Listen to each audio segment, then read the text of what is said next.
I told you I can't do anything this weekend. I have to finish this book now. Entering a reading contest was probably the most torturous thing I've ever done to myself. First of all, I am the slowest reader ever. Competing with the fast-reading, book-loving, bibliophile kids in my class is practically impossible. But, as always, I had to take up the contest because my classmates agreed it would be the contest of the year. At the end, I read 2 series, which wasn't even close to the 5 series the winner read. I should have just stayed out of it. I felt so bad that I even competed in the contest. This got me thinking, can competitiveness actually harm us? First, let us read the prologue to see what competition really is. Then, let us finish the book to see how negative competitiveness can impact our world today. Last, let us look through the epilogue to see how we can change this disadvantageous competitiveness. According to Merriam-Webster's dictionary, competition means the act or process of trying to get or win something, such as a prize or higher level of success that someone else is also trying to get or win. The act or process of competing.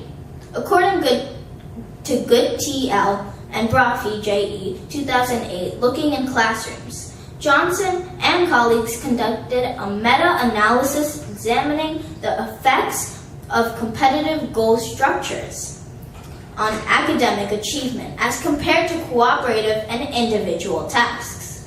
Results suggest that across studies, students completing academic tasks under cooperative conditions were likely to perform at higher levels than students completing tasks under competitive conditions. This shows that competitiveness can make students get lower grades, which is never right. Competitiveness can only harm us. To add on, people who compete start to fight and make themselves enemies.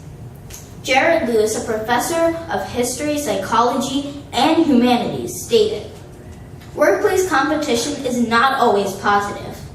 It can create unhealthy rivalries that result in workers resenting one another, which is especially true if one person or team always wins the competition. This can result in a gap between the haves and have-nots that may prove to be unhealthy in internal work relations.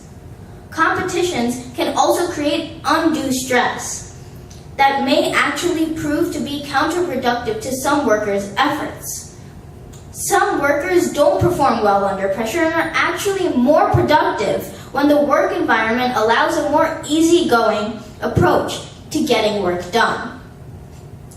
Fierce competition may actually result in a win-at-all-costs attitude that may even bring out the worst in some workers. This shows that competitiveness can only make people mean and violent, which is never the answer to anything. Also, it can create unneeded stress that may affect your health. We see competition in our everyday lives, from the small discussions with our friends to the big debates of politicians. One great example is a popular player, John McEnroe. He was a great and widely known tennis player. Now he is retired, but when he was playing, he was known for his fierce competitiveness. Due to this, he was actually kicked out of the Australian Open because he violated 3 tennis codes. This was a big deal because the Australian Open is one of the 4 major opens. As you can see, competitiveness can land you in a lot of trouble. So, what causes this negative competitiveness? Parents and coaches are the main people who thrust their kids to be competitive, even when they don't or can't. Dr. Henry Goetz, Chief of Sports Medicine at the Medical College of Ohio, states, "Parents and coaches who push too hard, too young, particularly when they emphasize winning above all else, can easily wipe out a child's motivation to play." So, how do we solve this unbeneficial competitiveness? We just have to teach people about healthy competition. People should be able to learn about healthy competition in school like we learn to respect others. Emphasize on cooperation within the family rather than competition is the key, said Sylvia B. Ram, 2010. Also, we can balance competitive activities with non-competitive interests for relaxation and fun.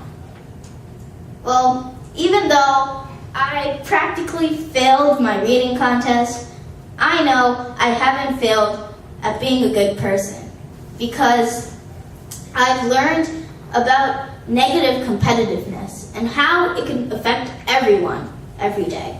Thank you.